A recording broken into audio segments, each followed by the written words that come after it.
श्री विदुर जी से कहते हैं, वेद व्यास जी ने श्लोक लिखा है भागवत महापुराण में कि प्रिय व्रतो उत्तान पादो सतरूपा पते सुतो वासुदेवस्य कल्याः रक्षायाम जगत स्थितो स्वयंभू मनु और शतरूपा। स्वयंभू मनु शतरूपा के प्रभु दो पुत्र थे, प्रियव्रत और उत्तानपाद।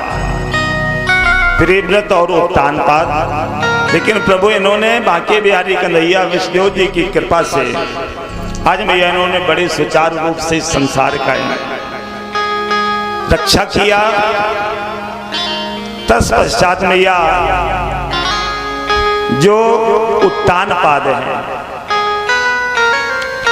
सर्वप्रथम हम आपको कथा तो सुना देंगे राजा उत्तानपाद की, लेकिन मैया थोड़ा मेन पॉइंट अध्यात्म की ओर चलते हैं कि उत्तानपाद कहते किसे हैं। उत्तानपाद जो राजा है उसकी कथा तो आप लोगों को सुनने को मिलेगी, लेकिन उत्तानपाद ये कौन सी बलाएं है, उत्तानपाद कहते किसे हैं।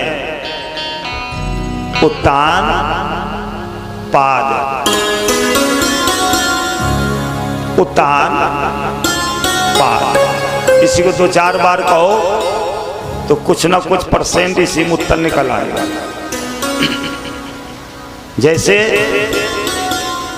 राम कहना है नहीं बनता तो मारा मारा मारा मारा मारा तो निकलेगा राम, मारा मारा मारा मारा राम राम निकलेगा। इसी तरह उत्तान पाद दो चार बार में इसी कहो तो इसमें कुछ परसेंट आपको समझ में आएगा। उत्तान पाद, उत्तान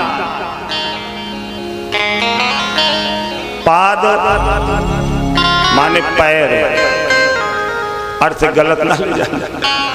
उत्तान पाद, पाद माने पैर और उत्तान माने जैसे इधर दो चार बच्चे हों और कब 10 पढ़े, बैठे नहीं, शांति से न बैठे, इधर भी भागे इधर भी बढ़े, इधर कुर्सी पटके उधर कुर्सी पटके, तो इसी में दो चार लोग कहेंगे बड़े भाई छुद्री लड़का है, इनके एक जगह बैठे नहीं सकते, कितना उत्तान मचाए हैं। उत्तान माने उल्टा, उल्टा चल रहे हैं, तो उत्तान माने उल्टा, तो उत्तान पाद, पाद माने पैर, तो जिसके पैर हो उल्टा उसको कहते हैं उत्तान पाद। और किसके पैर उल्टा है?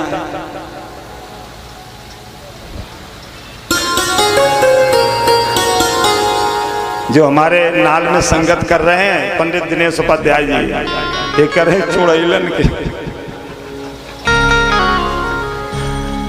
कह रहे चुड़ैलन के उल्टा पैर होता है। देखा है? देख लो तो दोनों शुरू हो जाएंगे। तो मैया अर्थात जिसके पैर हो उल्टा उसको कहते हैं उत्तान पाद। तो किसके पैर उल्टा है मैया लोग बताओ, दिमाग लगाओ मैया और बताओ। आप लोग नहीं बता पाएंगे तो कौन बताएगा? हम तो बताएंगे, लेकिन मैया से तो पूछ ले। चले हम बता रहे हैं। अर्थात उत्तान पाद जिसके पैर हैं उल्टा, अर्थात वो है जीव। जिसके पैर हैं उल्टा वो है जीव, और वो जीव कहाँ रहता है? माँ के गर्भ में।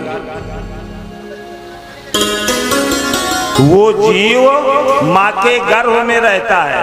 ए मैया, ए पंचायती मैया,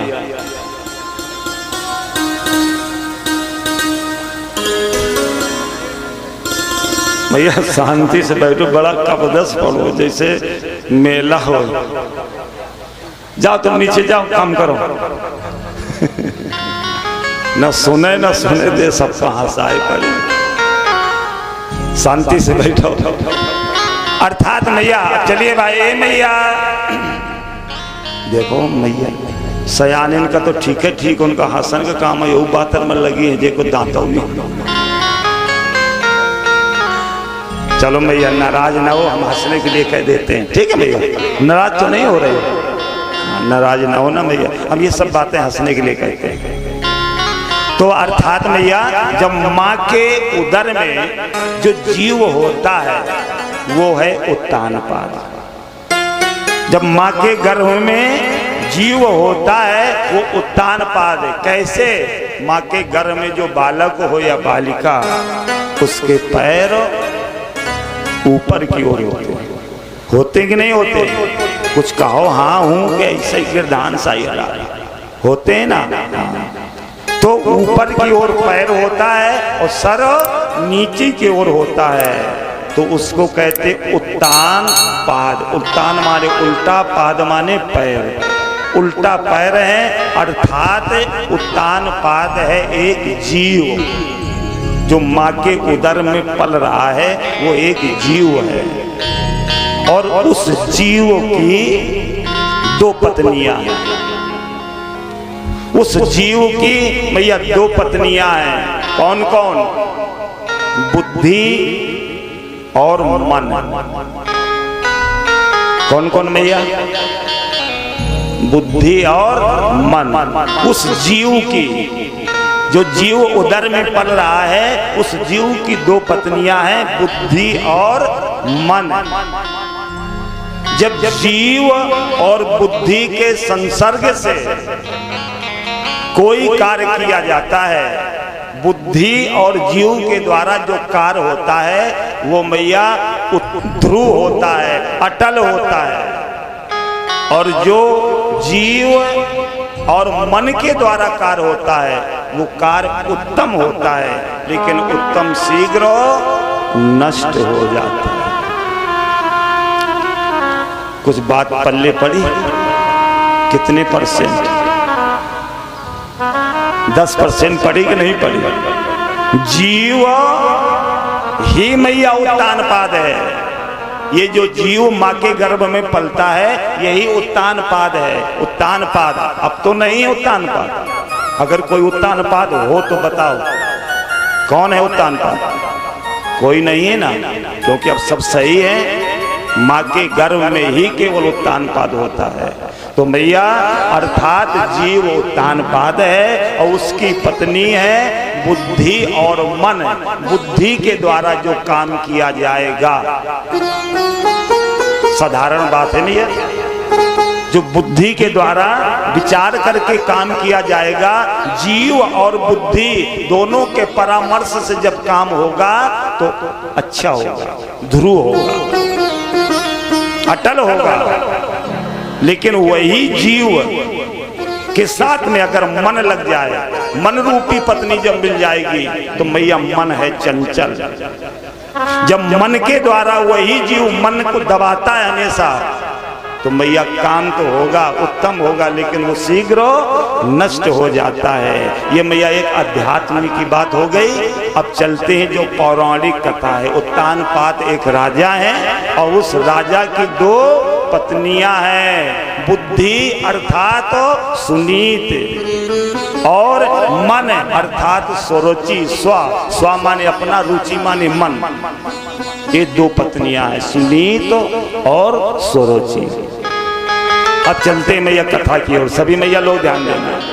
उत्तानपाद राजा, और राजा का काम क्या है प्रभु? प्रजा को देखभाल, सुरक्षा। हमारे इस राज्य में किसी प्रकार की हमारी प्रजा को कष्ट नहीं होना चाहिए, ये राजा का धर्म है। और बाबा गोस्वामी तुलसीदास जी ने भी लिख दिया है क्या कि जासुराज प्रिय प्रजा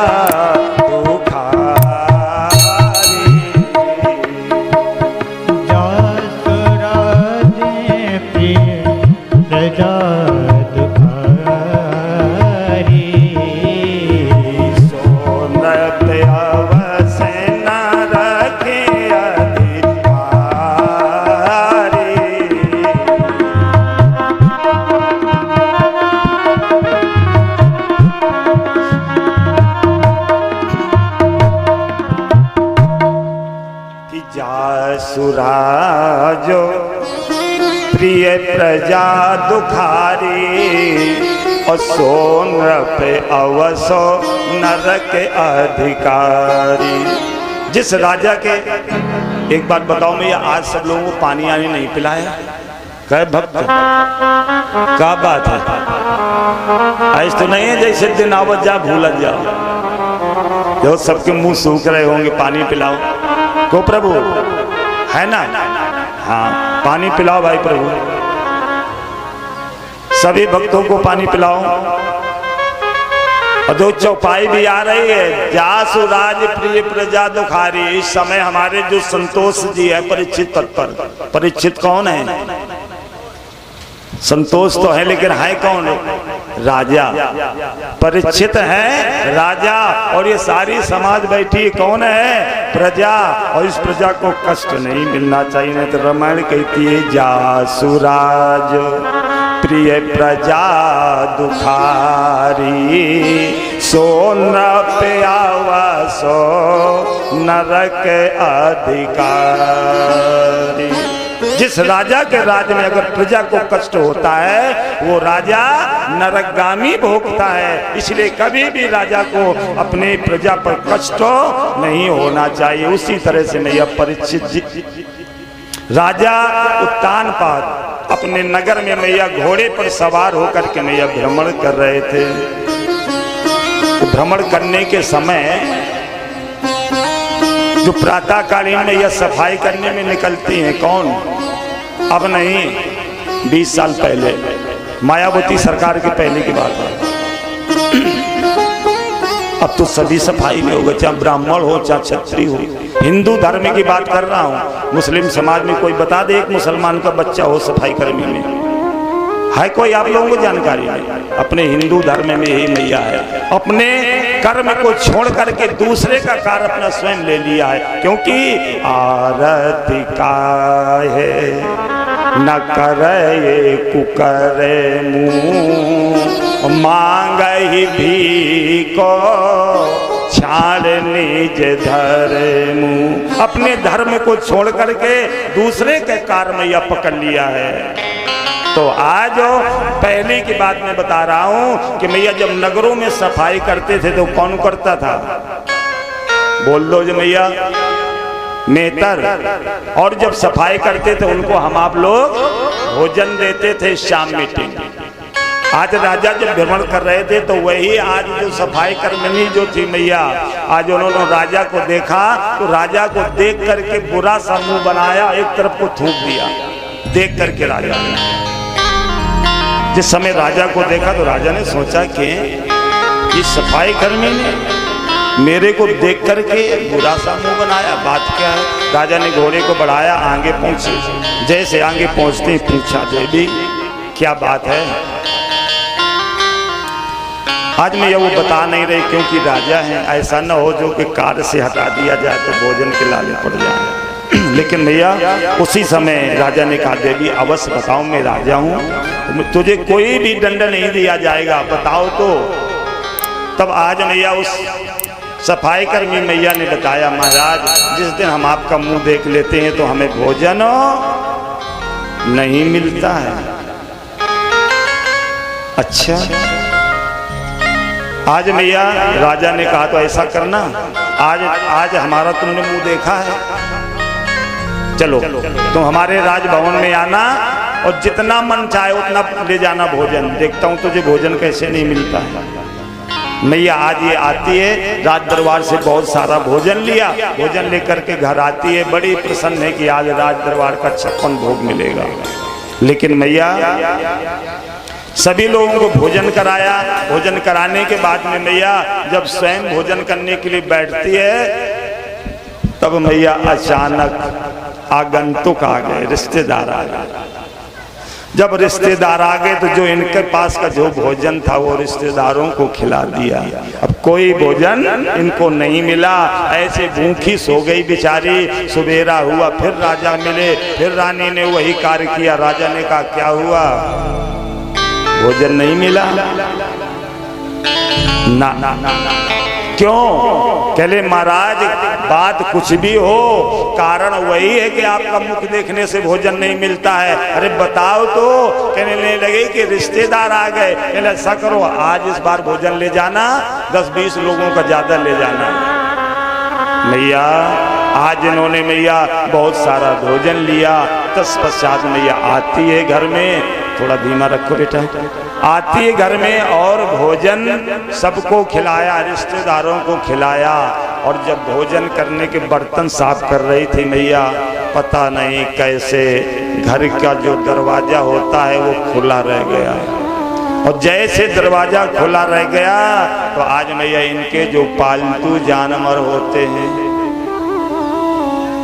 कौन? सुअर। और वो पालतू जानवर घर के अंदर प्रवेश कर गए और सारा खाना खाया, फैलाया, सब बर्बाद कर दिया। मैया जब आकर के देखा, अपने मस्तक को थोपने लगी कि हमें भोजन नसीब ही नहीं है। लौट कर के मैया प्रातः कालीन हुआ, सवेरा हुआ, राजा ने को देखा तो आज इसने मैया दिशा ही बदल दिया। राजा ने घोड़े से बढ़ करके आगे पूछा, देवी आज क्या बात है, इतना भोजन ले गई थी, तुझे भोजन नहीं मिला? महाराज नहीं मिला। क्यों नहीं मिला? तो सीधे मैया आज उस सफाई करने ने सीधा कहा, महाराज आप निसंतान हैं, आपके कोई संतान नहीं है, इसलिए आपका मुख देखने से हमें भोजन नहीं मिल रहा है। आज मैया राजा को ऐसा लगा कि ये पृथ्वी फट जाए, हम समाहित हो जाएं। अगर राजा मुंह देखने से अगर समाज को भोजन न मिले तो आज राजा का होना ही व्यर्थ है। आज मैया राजा उदास होकर के जब घर में आते हैं तो आज इनकी पत्नी सुनीत राजा से कहते, महाराज क्या बात है, आज आपका चेहरा बड़ा उदास है, हमेशा प्रसन्न रहते हो, आज चेहरे में उदासी क्यों है, क्या बात है? तो आज मैया राजा कहते हैं, देवी माया सब घर में भरी और ये है दुख अपार, पुत्र बिना घर शून्य है, नहीं धन बिल सनहार। देवी सब कुछ है लेकिन घर में संतान नहीं है, इसलिए आज स्वयं कहते हैं कि आज स्वयं सफाई कर्मी दासी ने आज मुझको स्वयं कहा कि आप निसंतान हैं, आपका मुख देखने से भोजन नहीं मिलता है। आज मैया स्वयं राजा ने कहा, देवी मुझे तो ऐसा लगता है कि मैं अपने प्राण ही छोड़ दूं, अब मैं जीने से मुझे कोई फायदा नहीं है, क्योंकि जिसका मुख देखने से जिसे भोजन न मिले उसे जीने से क्या फायदा। आज मैया उसी समय स्वयं महारानी ने कहा, महाराज आप ऐसा नहीं करेंगे, अगर आप ही नहीं रहेंगे तो हम क्या करेंगे, हमारा जीवन कैसे यापन होगा।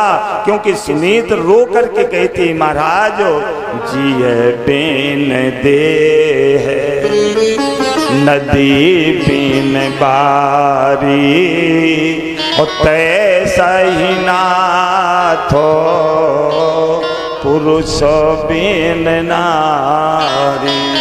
जिस तरह से ये शरीर है, शरीर में अगर जीव ना हो तो मिट्टी का, अगर नदी है, ये गंगा है, और गंगा में मैया जल ना हो तो बेकार है। इस तरह से मैया जिस पत्नी का अगर मैया सुहाग नहीं होता उसका जीवन अधूरा हो जाता है। आज मैया उसी तरह से आज सुनीति अपने स्वयं तानपाद महाराज के चरणों को पकड़ के कहती, महाराज मड़ी बीन फानी। बाबा गोस्वामी तुलसीदास ने सुंदर मैया चौपाई लिखा है, समझने की बात है मैया कि मड़ी बीन फानी जिमी जल बिन मीना, आज सुनीत कहती महाराज मड़ी बिन फन, मड़ी जानते ना, मड़ी जानते, और फन सांप। अगर सर्प के मस्तक से मड़ी हटा दिया जाए तो मैया चंद्र ही समय में मैया वो समाप्त हो जाएगा। अगर सर्प के मस्तक से मणि हटा दिया जाए तो कुछ ही क्षण में मैया वो समाप्त हो जाएगा। तो फाड़ी बिन मणि जिम जल बिन मीना, मीन माने मछली। अगर मछली को जल से विलग कर दिया जाए तो कितनी देर रहेगी मैया? घंटे 2 घंटे में वो मछली समाप्त हो जाएगी। उसी तरह से आज सुनीति अपने महाराज के चरणों को पकड़ करके कहते, स्वामी जिस तरह से सर्प बिना मणि के अधूरा है, मछली बिना जल के अधूरा है, उसी तरह से माम जीवन तिम तुम्हारी अधीना। हे महाराज उसी तरह से हमारा भी जीवन अधूरा है। प्रभु आप ऐसा नहीं कर सकते कि आप अपने प्राणों को छोड़ दो। महाराज अगर हो सके तो मैं आपसे एक प्रार्थना कर सकती हूँ, आदेश तो नहीं दे सकती, प्रार्थना कर सकती हूँ। आज कहने लगे बताओ क्या है देवी? कहने लगे महाराज आप अपना दूसरा विवाह कर लें।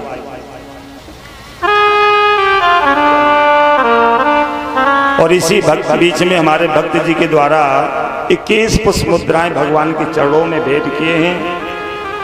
दूसरे विवाह के लिए तो नहीं दिए राजा के।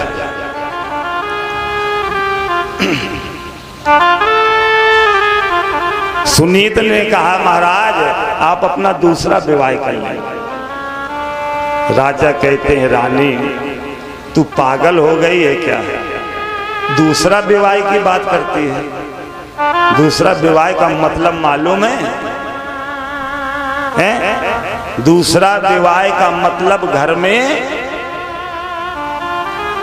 कले तो ठीक है, दूसरी भाषा में सवत लाना। एक घर में पहले पत्नी है और दूसरी ले आओ तो सवत लाना। और मैया सवत मिट्टी की नहीं भली हो तो वो तो माँ से की आई 5 मिट्टी की नहीं भली होती है। तो आज राजा जी कहते हैं सुनी तो तुम अपने हाथ से अपने पैरों में कुल्हाड़ी मार रही है। तुझे मालूम है जब वो दूसरी रानी आ जाएगी तुझे मालूम है तुझे किस तरह से वो रखेगी? क्या तेरे साथ में बर्ताव होगा? और तू जो सोच रही है कि मेरे संतान नहीं है और तू सोच रही है कि दूसरी रानी आएगी और उस रानी के द्वारा संतान होगी। आज मैया उसी समय सुनीत कहती महाराज मैं केवल अपने लिए नहीं सोच रही, मैं तो सोच रही हूँ आपके मस्तक में लगा कलंक दूर हो जाए। दूसरी रानी आएगी उसके द्वारा संतान होगा और संतान होने के बाद में ये राजमहल की 4 दीवालियाँ किलकारियों से बच्चों से गूंजेंगी और कलंक भी मिटेगा। और रही बात लड़ाई की तो लड़ाई तो प्रभु हो ही नहीं सकती है। क्यों? क्योंकि वो जो आएगी ना रानी वो मेरी छोटी बहन, मैं अपना उसकी छोटी बहन मानूंगी और मैं दासी बन करके रहूंगी। उसके द्वारा जो भी संतान होगी मैं उसे बड़े लाड़ प्यार के साथ में रखूंगी। वो रानी बन करके रहेगी, मैं दासी बन करके रहूंगी। लड़ाई होने का कोई मतलब ही नहीं। बहुत कहने पर राजा ने मैया दूसरे विवाह की तैयारी कर लिया और जैसे दूसरा विवाह कर करके मैया आज स्वयं दूसरा विवाह कर लाते हैं। किसके साथ में मैया? सुरुचि के साथ। जब सुरुचि के साथ में विवाह कर करके ला रहे हैं मैया तो आज मैया पहले विवाह जो बहुएं आती थी किसमें आती थी प्रभु? डोला पालकी। डोला अलग शब्द हो गया। क्यों प्रभु? बुजुर्ग लोग समझे डोला किसको कहते हैं? वैसे कहते होंगे आपके यहाँ, लेकिन हमारे यहाँ तो डोला इसने के अगर बुजुर्ग लोग हो समझते होंगे, डोला मतलब बिना ऐसे कहीं से ले आओ घर में दर्शन बंद, उसको कहते हैं। क्यों प्रभु, है बात कि नहीं? डोला उसको कहते हैं कि कहीं भी दूर दराज से लिवा लाओ और इधर आकर के गांव में 4 लोग परिवार मिलकर के शादी विवाह कर लो, उसको कहते हैं डोला लाओ। और पालकी में मैया पहले बहू बेटी बैठ करके आती थी, लेकिन जिस समय पालकी, और पालकी कौन ढोता था? कहार। तो मैया जो पालकी में कहार लगे थे, वो चारों कहार आपस में कहते हैं, ए भैया देखो जो राजमहलों में रानी है सुनीत, कितनी सुशील है, कितनी सुंदर है, कितना अच्छा स्वभाव है, और पता नहीं ये महारानी कैसी होए, ये महारानी कैसी होए। तो मैया ये बातें कर ही रहे थे, और इनकी बातों को मैया वो रानी ने सुन लिया कानों से। क्यों? कहीं दूर थोड़ी थी, खुपरिये में तो बैठी है,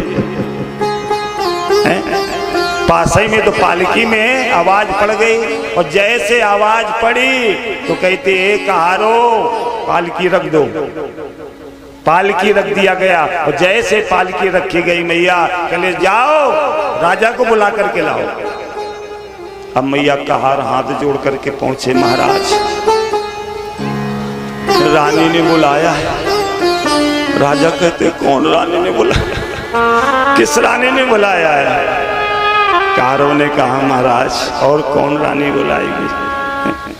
वो राजमहलों में रहने वाली रानी, उन्हें आज तक आपको कभी नहीं बुलाया अगर दरबार में बैठे हैं। और एक बात में यह ध्यान दे लेना, कभी भी आपके पति देवता, आपके घर के बूढ़े बाड़े गार्जियन कभी भी अगर समाज में बैठे हो, ये नहीं कि दरवाजे से चिल्लाओ पप्पू के पापा जल्दी आओ।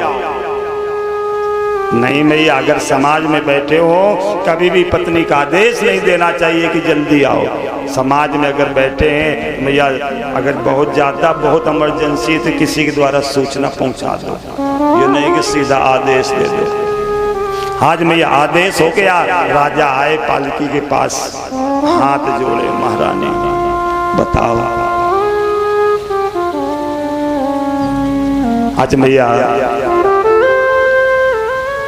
सुरुचि रानी कही थी, महाराज आपने मेरे जीवन में तुमने खिलवाड़ क्यों किया? मेरे जीवन के साथ में आपने क्यों खिलवाड़ किया? जब आपका विवाह हो चुका है, पहले रानी वो राजभवन में रह रही है, तो आपने मेरे साथ में क्यों विवाह किया? मेरा क्यों जीवन बर्बाद किया? राजा हाथ जोड़े खड़े हैं, रानी मैंने अपनी मन से नहीं किया, वो बड़ी रानी सुनीत के कहने से किया। और सुन, तू रानी बन करके रहेगी, वो दासी बन करके रहेगी, तेरी सेवा करेगी ना, कुछ नहीं। जब तक वो उस राजभवन में रहेगी तब तक मैं उस घर के अंदर, देहरी के अंदर